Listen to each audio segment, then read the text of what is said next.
नमस्कार दोस्तों, दीपक क्लासेस के यूट्यूब चैनल पे आपका स्वागत है। मैं आज हिंदी में शब्द का वर्गीकरण लेकर प्रस्तुत हुआ हूँ। शब्द के वर्गीकरण में पिछले वीडियो में कुछ चर्चा हुई थी। आज उसी क्रम को लेकर आगे बढ़ रहे हैं, तो आइए देखते हैं।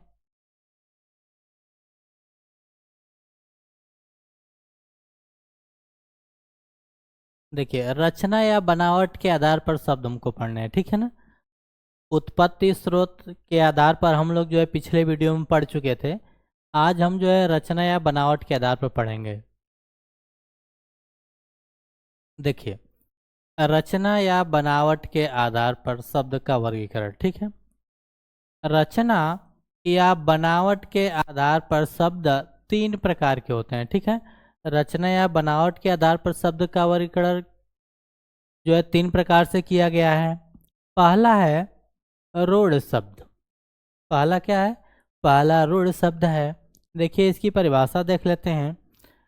जिन शब्दों के सार्थक खंड जिन शब्दों के सार्थक खंड न हो और जिनके सार्थक खंड न हो और जो अन्य शब्दों के मेल से न बने हो, ठीक है। जिसके सार्थक खंड न हो और जो अन्य शब्दों के मेल से न बने हो, उन्हें रूढ़ शब्द कहते हैं, ठीक है। उन्हें क्या कहते हैं? उन्हें रूढ़ शब्द कहते हैं।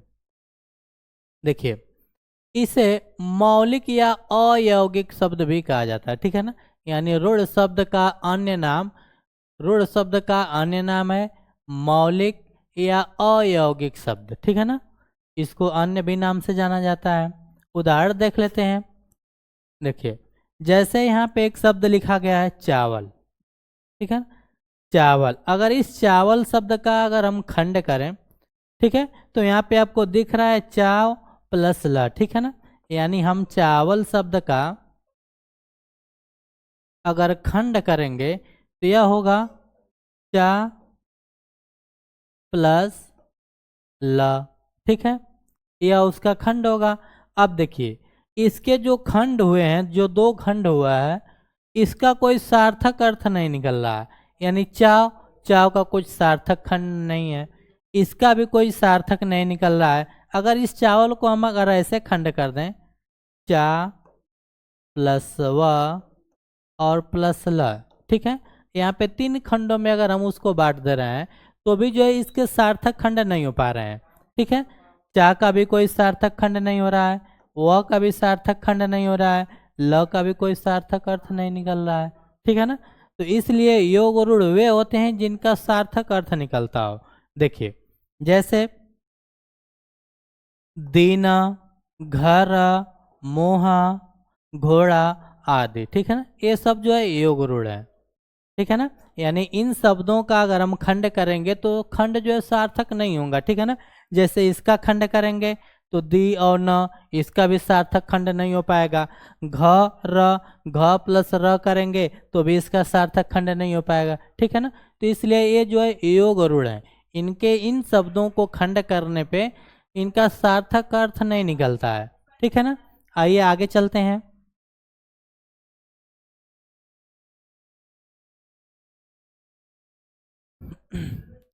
अगला वर्ग प्रकार है इसका यौगिक शब्द। यौगिक शब्द किसे कहते हैं? देखिए, यौगिक का अर्थ है मेल से बना हुआ, ठीक है ना। यौगिक का अर्थ क्या है? यौगिक का अर्थ है मेल से बना हुआ, ठीक है ना। आगे चलते हैं। जो दो शब्द जो शब्द दो या दो से अधिक शब्दों से मिलकर बनता है, यानी वे शब्द जो दो या दो से अधिक शब्दों से मिलकर बनता है, उसे क्या कहते हैं? उसे यौगिक शब्द कहते हैं, ठीक है ना। यानी वे यौगिक शब्द वे शब्द होते हैं जो दो शब्दों से या दो से अधिक शब्दों से मिलकर बने होते हैं, ठीक है ना। जैसे में देखिए, यौगिक शब्द को चार प्रकार में बांट दिया गया है। कौन कौन है? पहला है संधि, दूसरा उपसर्ग, तीसरा प्रत्यय, चौथा समास, ठीक है ना। यानी यौगिक शब्दों को चार भागों में बांट दिया गया, ठीक है ना। आगे चलते हैं, इस पे चर्चा करेंगे। देखिए अब यहाँ पे आपको दिखाई दे रहा है विज्ञान, विज्ञान लिखा हुआ है। अब इस विज्ञान को जो है दो भागों में बटा हुआ आप देख रहे हैं। तो इस विज्ञान का यह जो वी है, ठीक है ना, यह जो वी है यह क्या है, यह जो है उपसर्ग है, ठीक है, उपसर्ग है। और किसी भी शब्द से जो पहले जुड़ते हैं वे उपसर्ग होते हैं, और किसी शब्द के जो बाद जुड़कर उनके अर्थ में परिवर्तन करते हैं वो जो है प्रत्यय होते हैं, ठीक है ना। तो विज्ञान में जो है वी उपसर्ग है, ठीक है ना। और देखिए यहाँ पे यह एक शब्द वी हो गया और एक शब्द ज्ञान हो गया, ठीक है ना। तो यानी दो शब्द आपस में मिल रहे हैं तब जाकर यह जो है यौगिक शब्द बन रहा है। उसी तरह से यहाँ पे देखिए सामाजिक है, तो सामाजिक में समाज प्लस इक किया गया है, यहाँ पे इक जो है क्या है, यह प्रत्यय है, ठीक है। समाज में जो है इक प्रत्यय लगाने से बन जाता है क्या, सामाजिक बन जाता है, ठीक है ना। तो इसमें भी दो शब्द आपको दिख रहे हैं, ये दो शब्द मिल रहे हैं तो एक शब्द सामाजिक बन रहा है, ठीक है ना। तो यह भी यौगिक शब्द हो गया, ठीक है। यानी यह उपसर्ग से बना शब्द है और यह जो है प्रत्यय से बना शब्द है। आगे चलते हैं, यहाँ पे देख रहे हैं विद्यालय, विद्यालय किससे बना शब्द है, तो ये विद्यालय जो है संधि से बना शब्द है, ठीक है ना। संधि से देखिए जैसे विद्या का आलय, इसको हम ऐसे लिख सकते हैं विद्या प्लस आलय, विद्या प्लस आलय बराबर होता है विद्यालय। ये जो है संधि है, ठीक है ना, यह संधि शब्द है। तो यह यौगिक शब्द जो होते हैं वह संधि से भी बनते हैं, ठीक है ना। आगे चलते हैं राजपुत्र, राजपुत्र, राजपुत्र जो है यह समास से बना हुआ शब्द है। इसका अगर खंड करेंगे तो यह हो जाएगा राजा का पुत्र, ठीक है ना। राजा का पुत्र, राजा को पुत्र को कहा जाता है राजपुत्र। तो ये जो है सामासिक पद है यानी समास से बना हुआ पद है, ठीक है ना। इस प्रकार से यह था यौगिक शब्द। ये सब यौगिक शब्द के उदाहरण, ठीक है ना। और यौगिक शब्द के ये सब उदाहरण हैं, इससे संबंधित जितने भी जो है उदाहरण मिलेंगे वो सब जो है यौगिक शब्द के होंगे, ठीक है ना। और यौगिक शब्द को 4 भागों में बांटा गया था, उन चारों भागों पे उदाहरण दिखाया गया, ठीक है ना। आगे चलते हैं, आगे है चलिए आइए देखिए योग रूढ़, ठीक है, योग रूढ़, यह जो है तीसरा प्रकार है। योग रूढ़ किसको कहते हैं, ये शब्द जो यौगिक तो होते हैं, यानी योग रूढ़ यौगिक तो होते हैं परंतु जिनका अर्थ रूढ़ या विशेष अर्थ हो जाता है योग रूढ़ कहलाता है, ठीक है ना। आगे चलते हैं, ये शब्द यौगिक होते हुए भी, यौगिक होते हुए भी ये शब्द एक इकाई हो जाते हैं जो सामान्यतः अर्थ को प्रकट न कर, ठीक है, यानी जो सामान्य अर्थ को न प्रकट कर किसी विशेष अर्थ को प्रकट करते हैं, ठीक है ना।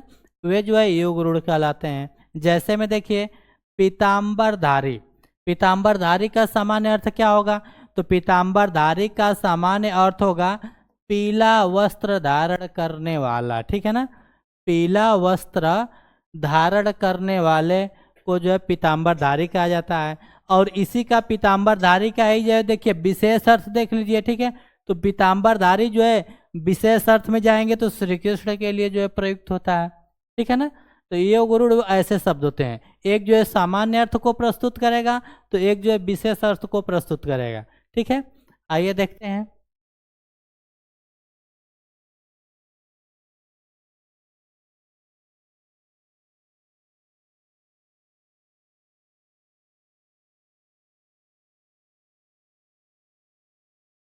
अगला उदाहरण देखते हैं। जैसे देखिए जलज, अगला उदाहरण हमारा है जलज। जलज का अगर हम सामान्य अर्थ देखेंगे तो हो जाएगा जल से जन्मा, यानी जिसका जन्म जो है जल से हुआ हो, जल में हुआ हो उसे जलज कहते हैं, ठीक है। और इसी जलज का अगर सामान्य अर्थ देखा जाएगा तो जल से जन्मा हो जाएगा, और विशेष अर्थ देखा जाएगा तो क्या हो जाएगा, कमल के लिए प्रयुक्त है, यानी जलज शब्द जो है कमल के लिए भी प्रयुक्त होता है, ठीक है, यह इसका एक विशेष अर्थ हो जाएगा। आगे चलते हैं उसी तरह से।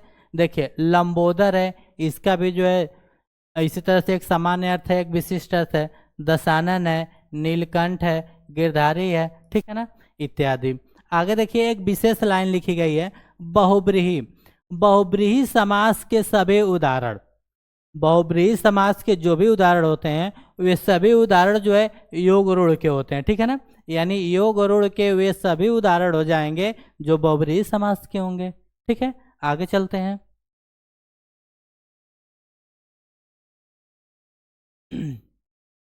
आगे देखिए, अब जो है शब्द का वर्गीकरण अर्थ के आधार पर किया गया है, ठीक है, अर्थ के आधार पर स्वर का शब्द का वर्गीकरण किया गया है। तो अर्थ के आधार पर शब्द के जो है 5 प्रकार होते हैं, चाहे 5 भेद होते हैं, ठीक है।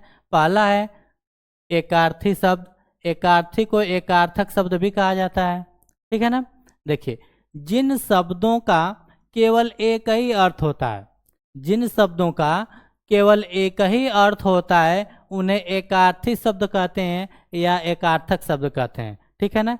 जैसे गंगा, अब गंगा जो है एकार्थी शब्द है, इसका एक ही अर्थ है, ठीक है ना। देखिए यह जो है यह पटना होना चाहिए, ठीक है ना, पटना। अब पटना का जो है एक ही अर्थ है। जर्मन, राधा, मार्च, इन सब के जो है एक ही अर्थ निकलेंगे, ठीक है ना, इसलिए यहाँ पे यह अर्थ के आधार पर था। आगे चलते हैं। अनेकार्थी, अनेकार्थी का एक दूसरा नाम है, अनेकार्थी शब्द का एक दूसरा नाम है अनेकार्थक शब्द, ठीक है ना। इसकी परिभाषा देखते हैं, जिन शब्दों के, जिन शब्दों के एक से अधिक अर्थ होते हैं, जिन शब्दों के एक से अधिक अर्थ होते हैं उन्हें अनेकार्थी शब्द कहते हैं, चाहे वे अनेकार्थी शब्द कहलाते हैं, ठीक है ना, वे जो है अनेकार्थी शब्द कहलाते हैं। उदाहरण देख लेते हैं, जैसे अंबर।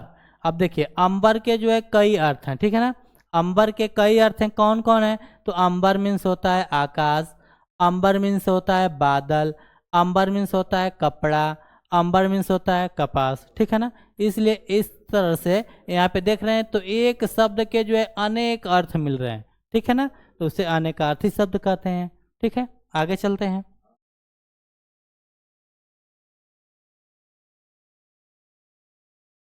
अगला वर्गीकरण है जो तीसरा है, उसमें समानार्थी या समानार्थक या पर्यायवाची शब्द, ठीक है ना। आप लोग इसको बहुत पढ़े हैं, पर्यायवाची शब्द, ठीक है। पर्यायवाची का ही एक दूसरा नाम है समानार्थी शब्द या समानार्थक शब्द, ठीक है ना। देखिए इसमें हिंदी भाषा में अनेक शब्द ऐसे हैं, हिंदी भाषा में अनेक शब्द ऐसे हैं जो उसी शब्द के समान अर्थ देते हैं, ठीक है ना, जो उसी अर्थ के समान अर्थ देता हो उसे समानार्थी या पर्यायवाची शब्द कहते हैं। जैसे जैसे मैं आपको दिया हुआ है, देखिए उदाहरण के लिए जल, ठीक है ना। अब जल, तो जल का समानार्थी क्या होता है, पानी, पानी मतलब भी होता है जल, ठीक है ना। उसी का एक दूसरा अर्थ है नीर, ठीक है ना, यानी ये समान अर्थ हैं, सब एक ही अर्थ होंगे। नीर हो जाएगा, पयो मतलब भी होता है जल, वारी मतलब भी होता है जल, तोय मतलब भी होता है जल, सलील मतलब भी होता है जल, ठीक है ना। तो ऐसे जो है समानार्थी शब्द होते हैं, ठीक है।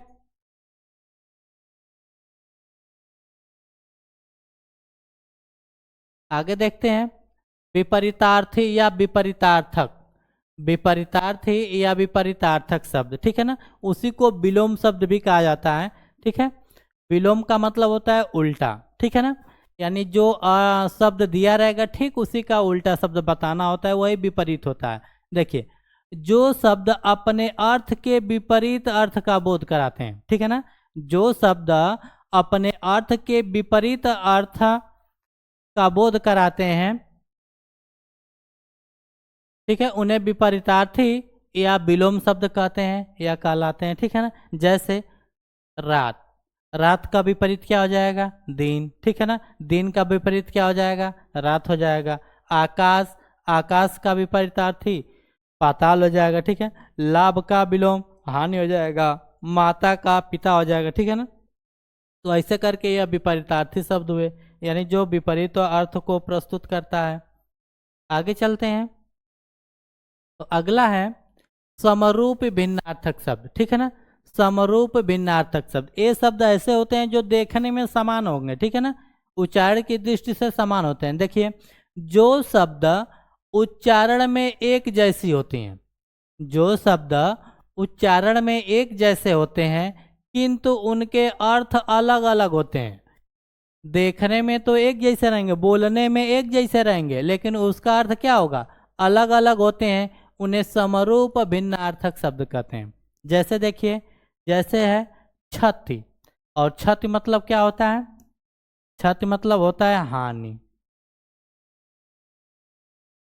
ठीक है ना। क्षति मतलब क्या होता है, हानि।